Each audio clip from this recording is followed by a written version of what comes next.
चौथी पास राजा। किस किसने सुनी है ये कहानी? इस कहानी का महात्म्य है कि इस कहानी को जितनी बार सुनोगे, जितनी बार सुनाओगे, उतनी भगवान की कृपा आपके परिवार के ऊपर बरसेगी। इस कहानी का जितना प्रचार प्रसार करोगे, उतना देश की तरक्की होगी, उतना समाज की तरक्की होगी। तो जिन लोगों ने कहानी सुनी है वो भी बड़े ध्यान से दोबारा सुनना, अच्छे से सुनना और इसका खूब प्रचार प्रसार करना। ये कहानी एक राजा की है, एक चौथी पास राजा की कहानी है, एक अहंकारी राजा की कहानी है, एक भ्रष्टाचारी राजा की कहानी है। आप लोगों ने राजा और रानी की कई कहानियां सुनी होंगी।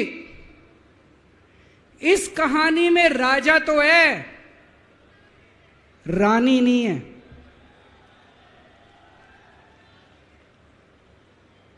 तो एक महान देश था, कई हजार साल पुराना देश। उस देश के एक गांव में एक बच्चा पैदा हुआ, बहुत गरीब घर में एक बच्चा पैदा हुआ। तो जैसे गांव के अंदर बच्चा पैदा होने पे ज्योतिषी आते हैं, ज्योतिषी आके बच्चे का भविष्य बताते हैं, ऐसे गांव का ज्योतिषी आया। उसने बच्चे की कुंडली देखी और बच्चे की मां को बोला कि माई, तेरा बेटा बड़ा होके बहुत बड़ा सम्राट बनेगा। माई को समझ नहीं आया, मैं इतनी गरीब, मेरा परिवार इतना गरीब, मेरा बेटा सम्राट कैसे बनेगा। खैर, बच्चा धीरे धीरे बड़ा होने लगा। गांव के सरकारी स्कूल में उसका एडमिशन करा दिया। उसका पढ़ने लिखने में मन नहीं लगता था।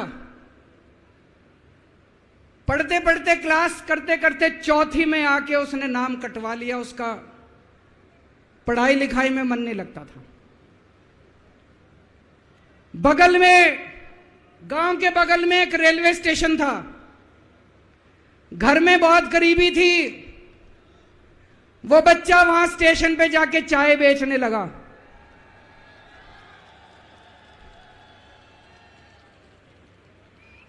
चाय बेच के अपना गुजारा करता था।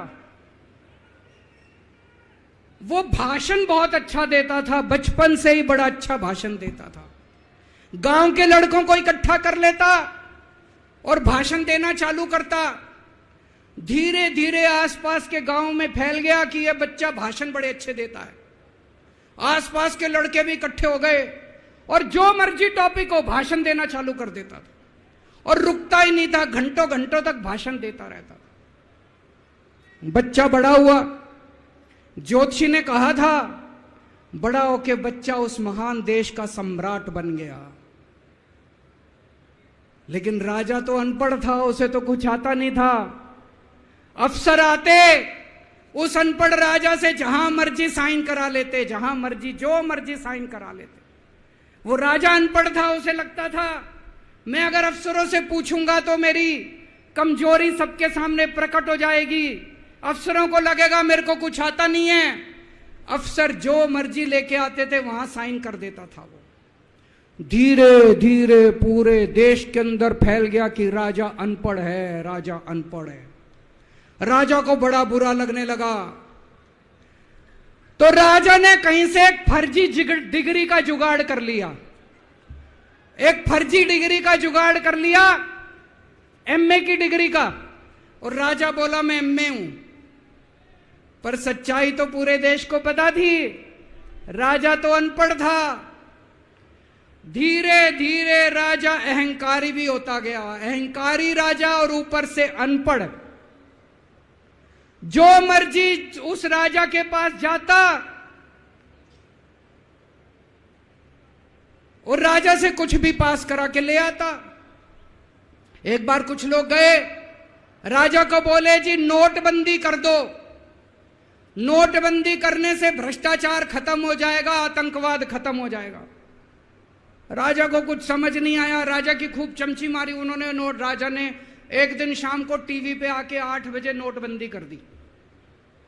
पूरे देश का बेड़ा गर्क हो गया दोस्तों। लंबी लंबी बैंकों के सामने लाइनें लग गई, कई लोग मर गए, दुकानें बंद हो गई, रोजगार बंद हो गए, बड़ी बड़ी इंडस्ट्री बंद हो गई, पूरे देश का बेड़ा गर्क हो गया। फिर एक दिन कोई आके बोला जी 2000 का नोट ले आओ। राजा 2000 का नोट ले आया। 4 साल बाद कुछ लोग आके बोले जी 2000 का नोट बंद कर दो। राजा ने 2000 का नोट बंद कर दिया। राजा को अक्ल तो थी नहीं, बेवकूफ था, अनपढ़ था।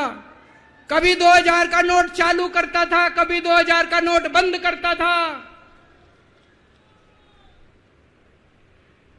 एक बार कुछ लोग आके बोले जी ये किसानों के कानून बना दो, इस कानून से किसानों का भला होगा। राजा ने कानून बना दिए।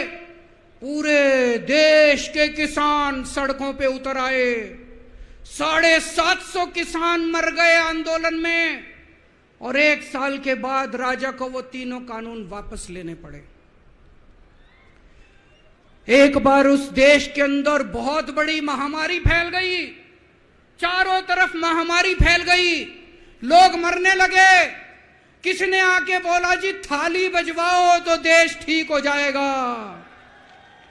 तो राजा ने पूरे देश में थाली और चम्मच बजवा दिए। महामारी तो नहीं बची, महामारी तो फैली रही। किसी ने आके कहा जी डॉक्टरों की जरूरत पड़ेगी, दवाइयों की जरूरत पड़ेगी, इंजेक्शन की जरूरत पड़ेगी, तब महामारी रुकेगी। राजा अपने दोस्तों का बड़ा ख्याल रखता था। उसके दोस्त थे। एक दोस्त ने 10,000 करोड़ रुपए चोरी कर लिए, राजा ने उसको देश से भगा दिया। दूसरे दोस्त ने 20,000 करोड़ चोरी कर लिए, राजा ने उसको भी देश से भगा दिया। पर एक दोस्त ऐसा था जिससे राजा की ज्यादा ही दोस्ती थी। कौन था? उसको उन्होंने सारे एयरपोर्ट बेच दिए, सारे जहाज बेच दिए, सारे सी पोर्ट बेच दिए, उन्होंने आसमान बेच दिया, जमीन बेच दी राजा ने, खदानें बेच दी। उस दोस्त पे राजा मेहरबान था। राजा का एक और दोस्त था।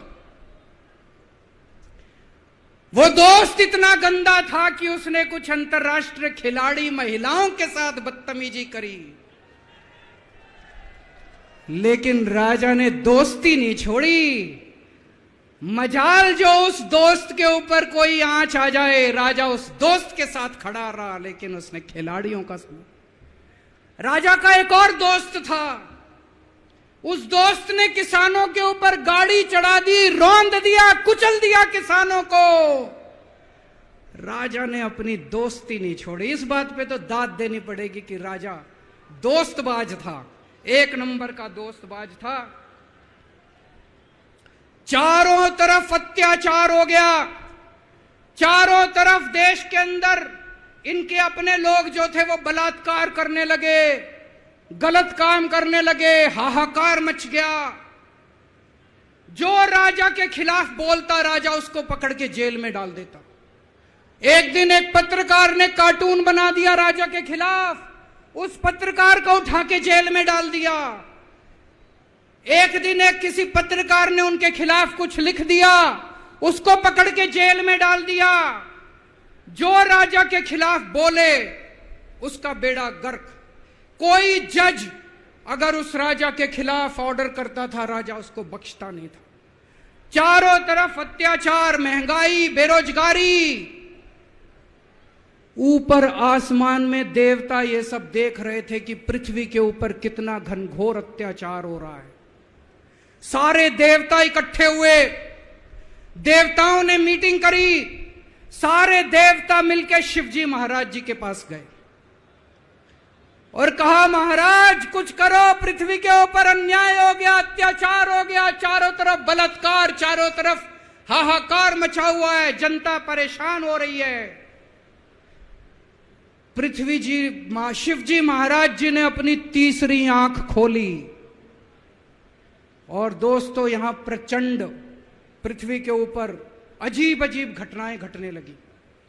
उज्जैन के अंदर महाकाल की 6 सप्तऋषियों की बड़ी बड़ी 10 फुटा भारी भारी मूर्तियां थी। एक दिन बारिश और तूफान आया और 6 की 6 मूर्तियां टूट गई। लोगों ने कहा बड़ा अपशकुन हो रहा है, बड़ा अपशकुन हो रहा है। एक दिन एक ट्रेन एक्सीडेंट हो गया, 250 से ज्यादा लोगों की मौत हो गई। लोगों ने कहा बड़ा अपशकुन हो रहा है।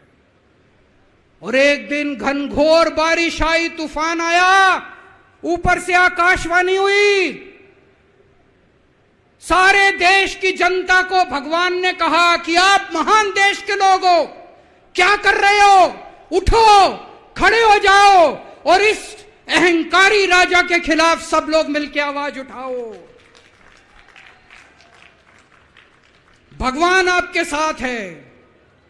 और उसके बाद दोस्तों सोई हुई जनता जाग गई और 1 साल के अंदर उस अहंकारी राजा का राजपाट जनता ने उखाड़ के फेंक दिया। और उसके बाद वो महान देश दिन दूनी रात चौगुनी प्रगति करने लगा। ये कहानी बड़ी पवित्र कहानी है।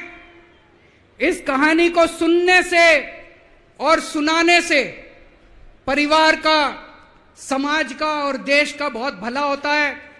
इसे ज्यादा से ज्यादा शेयर कीजिए, ज्यादा से ज्यादा लोगों तक पहुंचाइए ताकि ज्यादा से ज्यादा लोग इसे सुन सकें, इसे समझ सकें।